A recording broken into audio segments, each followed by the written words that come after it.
there, it's Amanda with WTI, and today I'm gonna show you the brush that I use every single day to style my hair. This is the Moroccanoil ceramic round brush.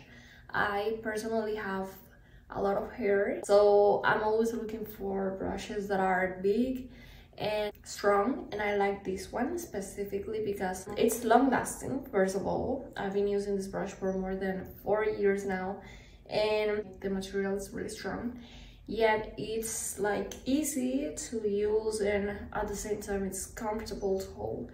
The brush combs and detangles my hair if it has like small knots, and I love that. And also when I'm using like the blower, it is like easy to blow dry my hair with this brush because the hair is like easy to handle, even though it's long and it's like a lot of hair. I also like that it has like a separator attached to it so that you can use that to divide your hair if you want. So if you are looking for the perfect brush, this is the Moroccanoil ceramic round brush. It's really strong, it's really good, and it's long lasting. I love it, I highly recommend it. That's my point of view.